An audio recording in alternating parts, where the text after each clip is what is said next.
وقتی ٹینشن ہے روزہ رکھنے میں، لیکن نبی صلی اللہ علیہ وسلم نے فرمایا للصائم فرحتان، روزے دار کو اللہ دو خوشیاں دیتا ہے. ایک خوشی تو آخرت میں ملے گی جنت کی صورت میں، ایک خوشی افطار کے وقت. سارا دن آپ اپنے کھانے پینے پہ کنٹرول کرتے ہیں.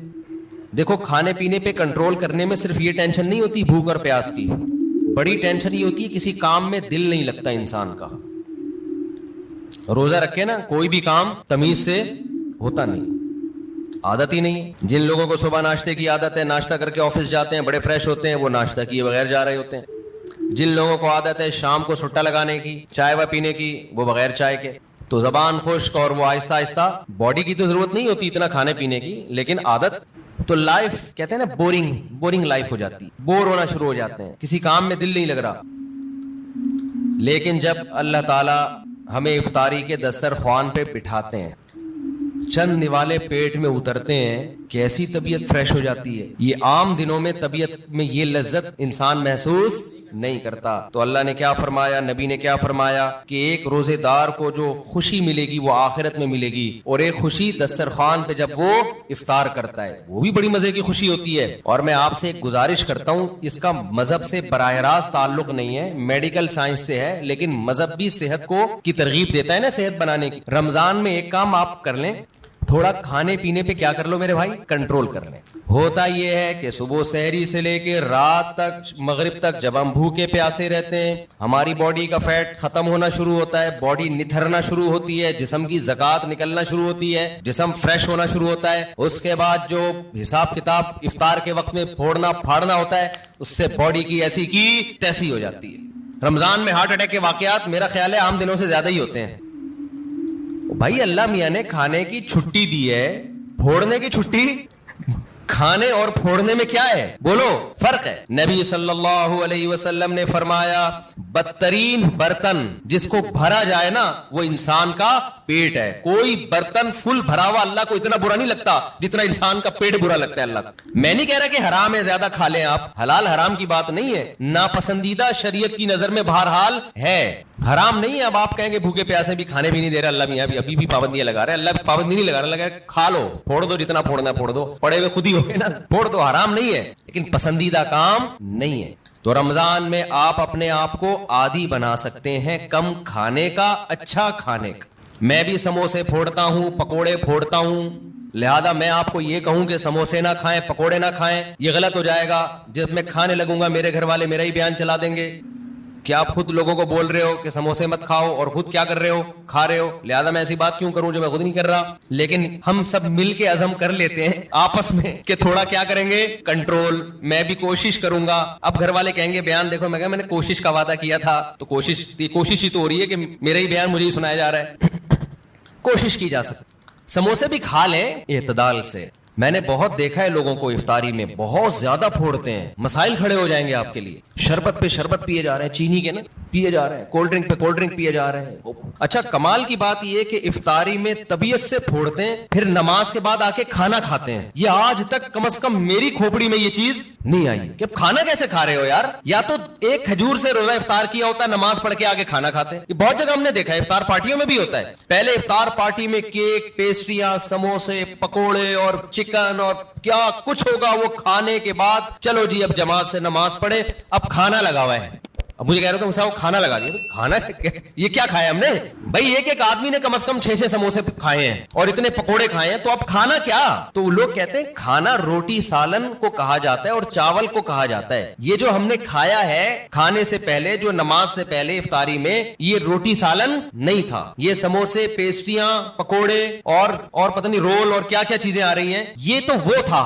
پیٹ جو ہے نا، پیٹ اس کو نہیں پتا کھانے کی ڈیفینیشن ہندوستان اور پاکستان میں کیا چل رہی ہے اس وقت. پیٹ یہ دیکھتا ہے کہ اوپر سے کوئی چیز آ رہی ہے، اس کو ہضم کرنا شروع کر دو. پیٹ اسی کو کھانا کہتا ہے. نہیں آئی بات میرا خیال ہے. ایک دفعہ ہمارا پشاور جانا ہوا تو ہمارے کچھ میزبان تھے، وہ ماشاءاللہ پٹھان لوگ تو ویسے ہی بڑے سخی ہوتے ہیں.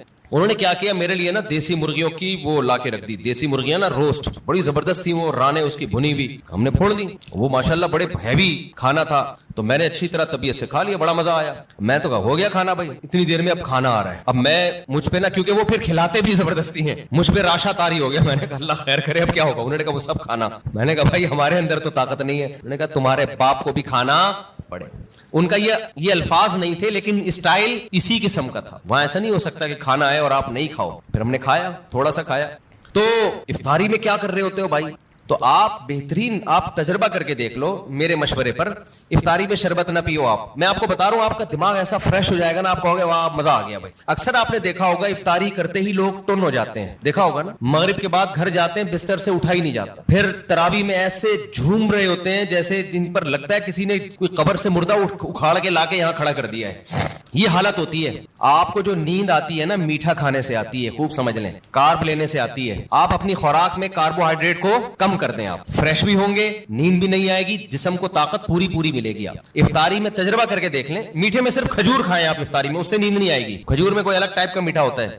آپ نے افطاری میں شربت نہیں پینا, آپ نے افطاری میں روٹی چاول نہیں کھانے, تھوڑے سے کھا لیں آپ, زیادہ نہیں کھائیں. کھجور کو فوکس کریں آپ, جو چنے کی چاٹ وغیرہ ہے نا اس کو فوکس کریں, وہ کھائیں, پیٹ بھی بھر جائے گا آپ کا. سفید چنا نہیں آتا اور کالا چنا, اس کی کوئی مزے کی چاٹ یا لوبیا کی چاٹ بنا کے وہ پھوڑ دیں آپ, پیٹ بھی بھرے گا آپ کا. لیمن پی لیں, لیمن, لیمو کا تھوڑا سا, بے شک تھوڑی بہت چینی ڈال, وہ بغیر وہ اس کے پیا نہیں جاتا, شہد ڈال دیں اس میں تو زیادہ اچھا ہے, وہ پی لیں آپ اپنے خرچے پہ. یہ سارے کام اپنے خرچے پہ کرنے ہیں, ایسا نہ ہو مجھے فون کر رہے ہو ہم نے آپ اتنا کچھ انتظام کر لیا ہے پیسے بھجوا دیں. تو کھجورے پھوڑ دیں آپ افطاری میں, اور چاٹ واٹ سے پیٹ بھر لیں آپ, یہ چنے کی چاٹ وغیرہ سے نا, دہی بڑے وغیرہ سے, اس سے پیٹ بھر لیں آپ, تو آپ کو نیند نہیں آئے گی, آپ فریش ہو جاؤ گے, طاقت بھی پوری ملے گی آپ کو. اور یہ جو افطاری کر کے ٹن سے گھوم رہے ہوتے ہیں نا, اور تراویح میں بھی ادھر ادھر جھوم رہے ہوتے ہیں, یہ کیفیت آپ کی نہیں ہو. تو اس رمضان میں کوشش کر لیں روٹی چاول تھوڑا کم کر دیں, میٹھی چیزیں تھوڑا کم کر دیں. ہاں میٹھے میں کھجور کھا لیں آپ, اس سے انشاءاللہ کچھ نہیں ہوگا بلکہ فائدہ ہی ہوگا. تو یہ تھوڑا سا اس دفعہ ہمارے مشورے پہ آپ کنٹرول کر کے دیکھیں, مزہ نہ آئے پیسے واپس. تو آپ کو لگے گا آپ کی نگاہیں روشن ہو گئی ہیں, دماغ فریش ہو گیا ہے, آپ کا حافظہ اور اچھا ہو گیا. میں نے تجربہ کیا, میں ہوائی باتیں نہیں کر رہا. روزہ رکھو اور روٹی چاول ذرا کم کھاؤ افطاری میں اور سحری میں بھی, آپ ایسا نتھرنا شروع ہو جاؤ گے, ایسی آنکھوں میں بینائی آپ کی تیز ہو جائے گی اور ایسی فریش ہو جاؤ گے کہ ہٹو بچوں ہو جائے گا بس. اور کیا کہوں میں, وہ ایک مولوی صاحب تقریر کر رہے تھے نا, نہیں وہ ان کی تقریر سنا رہا میں آپ, تو وقت بھی پورا ہو گیا ہے.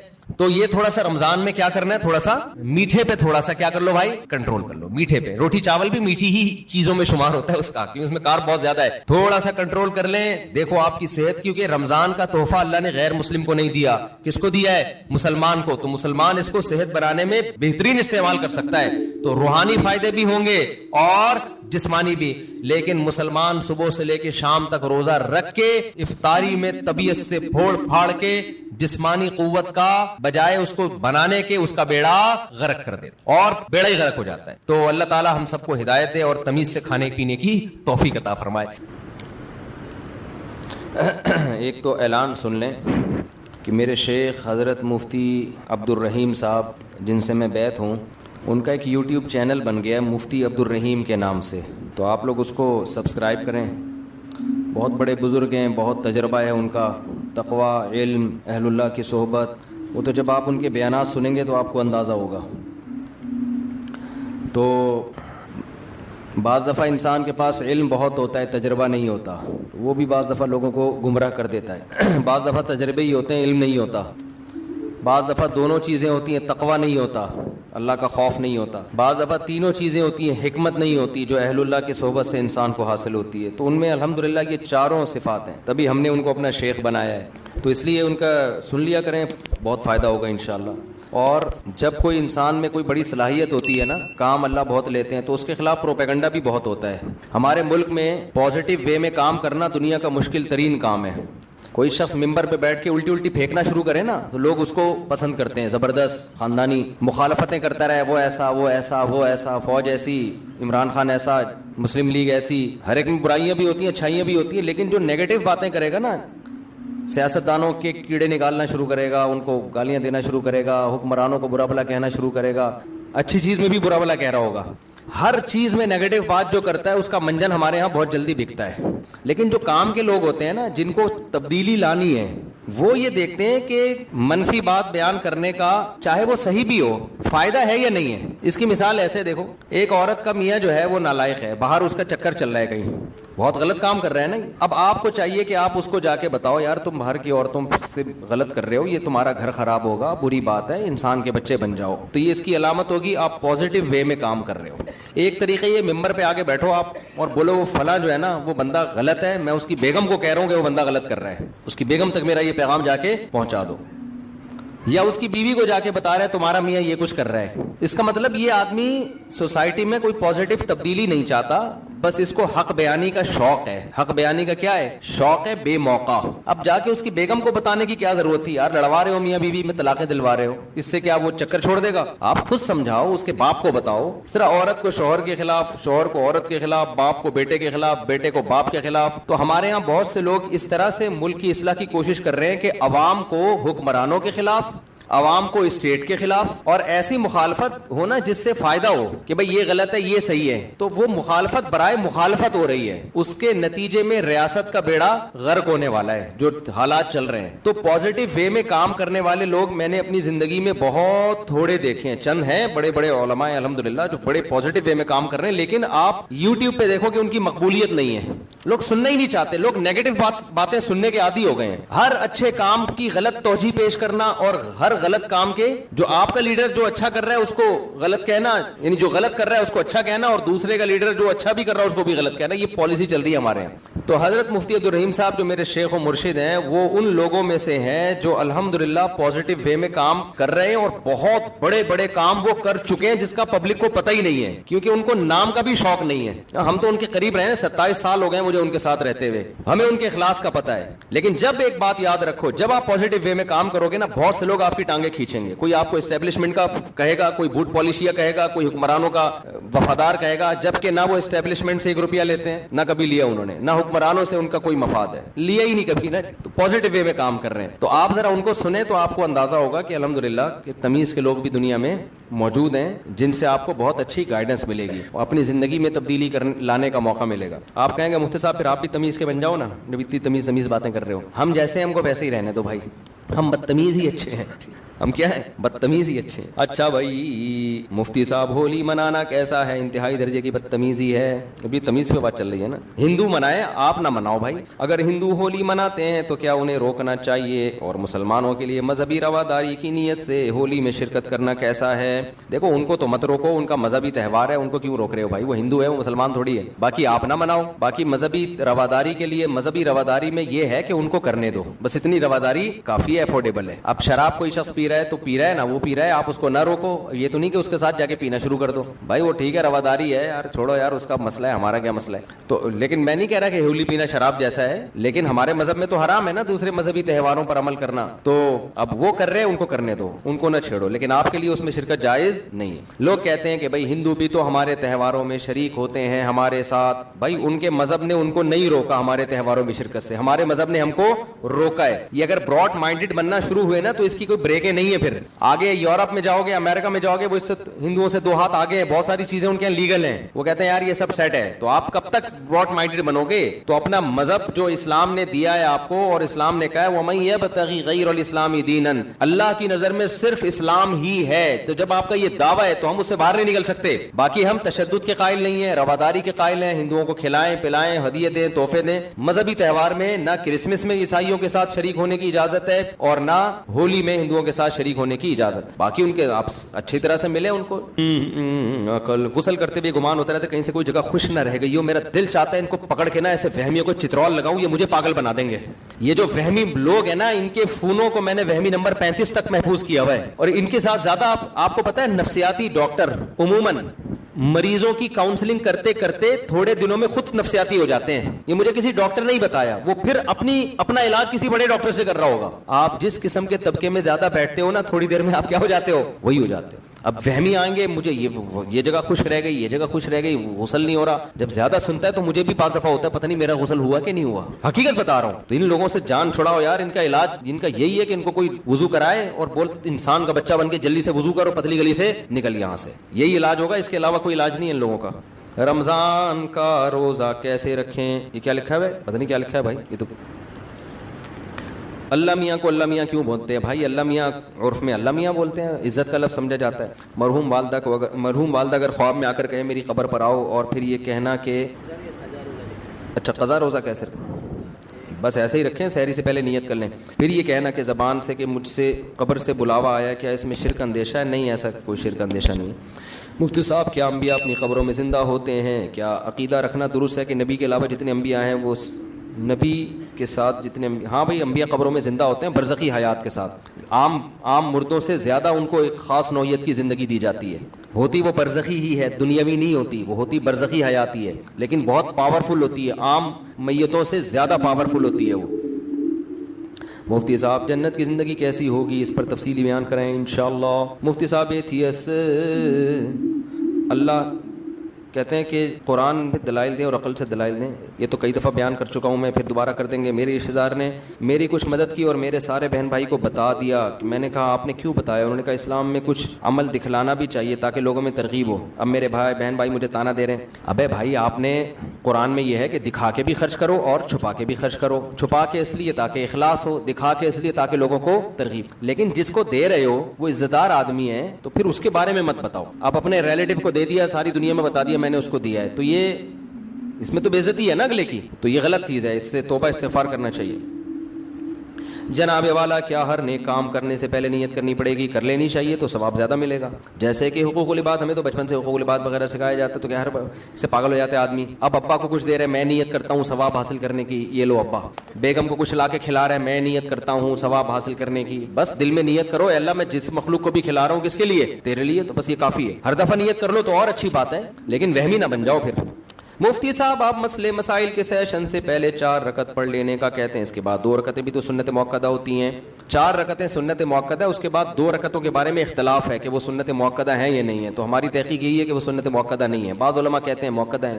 اتنی لمبی نماز ہو جاتی ہے جمعے کی یار، لوگوں کو آسانی بھی تو دینی چاہیے نا اس زمانے میں، دونوں قول ہیں تو آسان قول کو لے لینا چاہیے، سمجھتے ہو؟ پڑھ لے تو اچھی بات ہے، نہ پڑھے تو بھی ٹھیک ہے۔ میرے لیے دعائے خیر فرما دیجیے، دل سے دعا اللہ تعالیٰ آپ کو دنیا اور آخرت کی بھلائی دے۔ اہلیہ نے سلام بھیجا، دل سے دعا ہے جی، علیکم علیہ السلام، دل سے دعا ہے آپ دونوں کے لیے۔ یورپ کے قانون کے مطابق طلاق یا خلا کی صورت میں آدھی جائیداد دینی پڑتی ہے، شریعت کے مطابق اگر مال عورت کا ہو تو مرد کو کیا حکم ہے؟ جبکہ اس نے خلا کی شرط یہ لگائی ہے کہ جائیداد ملے گی تو طلاق دوں گا، یہ شرط صحیح نہیں ہے۔ مرد نے جب طلاق دے دی تو صرف مہر دینا پڑتا ہے اور عدت کا نان نفقہ دینا پڑتا ہے، اور عورت نے اگر طلاق لی ہے تو اس کو مہر واپس کرنا پڑتا ہے، جائیدادیں دینی نہیں پڑتی، سمجھتے ہو؟ تو طلاق کی صورت میں تو یورپ میں قانون ہے کہ آدھی جائیداد عورت کی مرد کو دے دی جائے یا مرد کی عورت کو، یہ غیر شرعی قانون ہے، تو مرد کے لیے وہ لینا حلال نہیں ہے۔ اگر قانون نے فیصلہ کر دیا کہ عورت کی آدھی جائیداد مرد کو دی جائے گی تو مرد پر لازم ہے کہ وہ واپس کر دے، قانون نے فیصلہ کر دیا کہ آدھی جائیداد عورت کو دے دو تو عورت پر لازم ہے کہ وہ واپس کر دے۔ سمجھتے ہو کہ نہیں سمجھتے؟ ان کا قانون ہے، وہ اپنے حساب سے چلیں گے، ہم کس کے حساب سے چلیں گے؟ اپنے، کیونکہ اللہ کا قانون پہلے موجود ہے ہمارے سامنے۔ اچھا بھائی مفتی صاحب آپ نے سورہ بقرہ کی تفسیر بیان کرتے ہوئے کہا تھا کہ بغیر علم ارادے کے کفریہ جملہ کہنے پر گناہ نہیں، پھر نکاح کی تجدید بھی۔ بعض دفعہ لوگوں کو پتہ نہیں ہوتا ہے، ایسی غلطی سے منہ سے کچھ نکل جاتا ہے، فوراً لوگ فتویٰ لگا دیتے ہیں۔ شلوار پینٹ کو ٹخنوں سے نیچے کرنے نماز پڑھنے سے نماز پر کیا اثر ہوتا ہے؟ نماز قبول نہیں ہوتی، حدیث میں ممانعت ہے، ان اللہ لا يقبل صلاۃ رجل مسبل ازارہ، کوئی بھی چیز جو نیچے آ رہی ہو نا تو آپ اس کو ٹخنوں سے نیچے نہیں لے جا سکتے، اس کو اوپر رکھنا ضروری ہوگا۔ اور کسی نے بھائی کوئی سوال پوچھنا ہو یہاں سے؟ سید کو زکوٰۃ نہیں دی جا سکتی، ہاں بیوی سید نہیں ہے تو بیوی کو دے سکتے ہیں، اگر سونا نہیں ہے اس کے پاس۔ شوہر سید ہے تو اس سے بیوی سید نہیں بن جاتی، بیوی اگر غریب ہے تو اس کو زکوٰۃ دی جا سکتی ہے، سید کو نہیں دے سکتے۔ اور کسی نے کوئی سوال پوچھنا ہو بعد میں سحری میں اٹھ لیں اور نیت کر لیں کہ رمضان کا قضا روزہ رکھ رہا ہوں۔ آپ کیا پوچھ رہے ہیں بھائی؟ جی ہاں اسلامی بینک میں ٹھیک ہے۔ اب مجھے پتہ نہیں کون یہ کام کر رہا ہے، بعض لوگ صحیح کر رہے ہوتے ہیں جی، اب مجھے ہر بینک کا پتہ نہیں ہے کہ وہ شریعت کو فالو کر بھی رہے ہیں کہ نہیں کر رہے۔ ہاں وہاں بھی جائز ہے، ہاں جائز ہے۔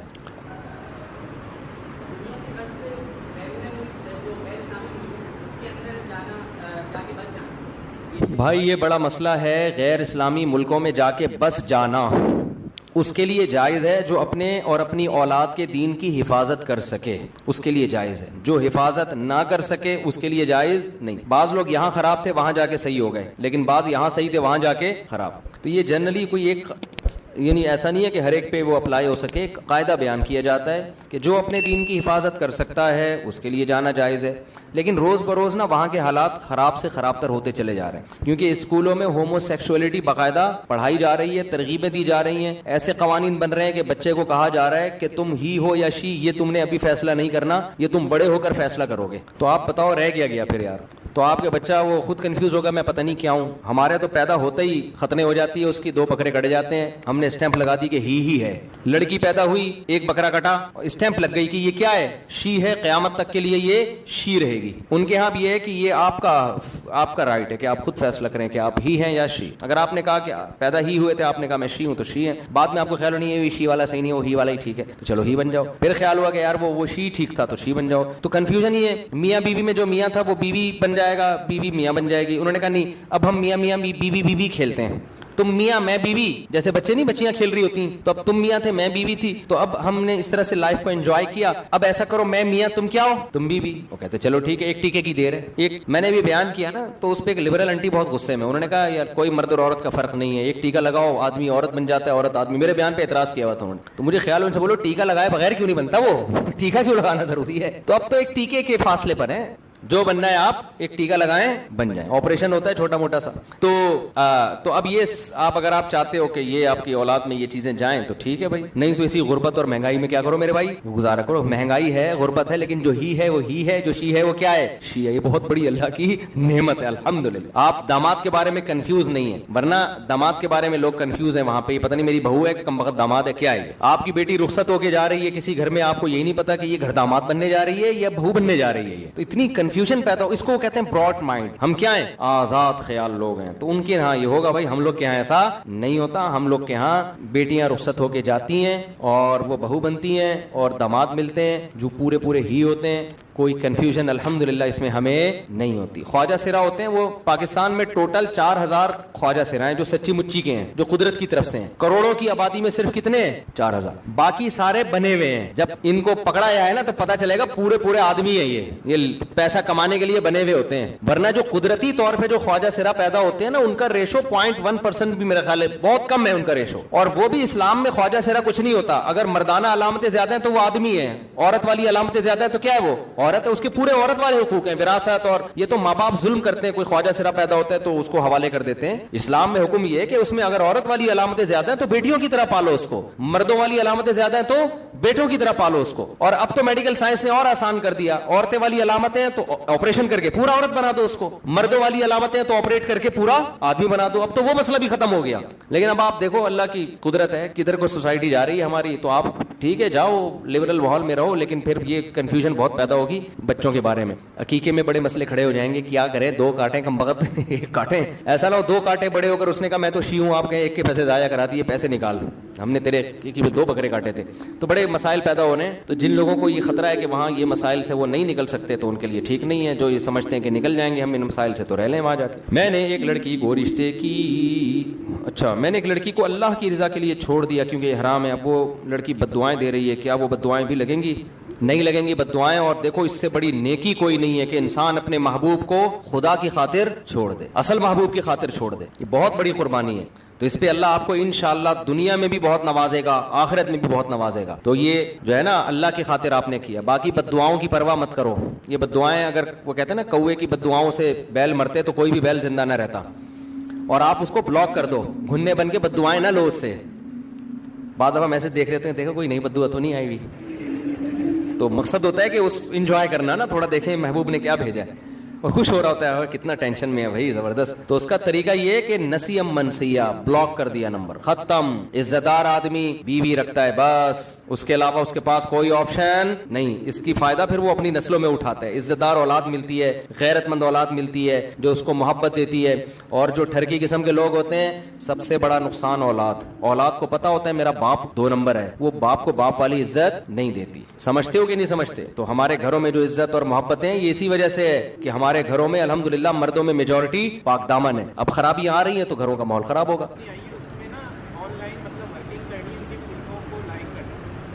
نہیں وہ تو ٹھیک نہیں ہے, نہیں یہ تو صحیح نہیں ہے. نہیں فلموں کے تو لائک نہیں کر سکتے نا آپ تو.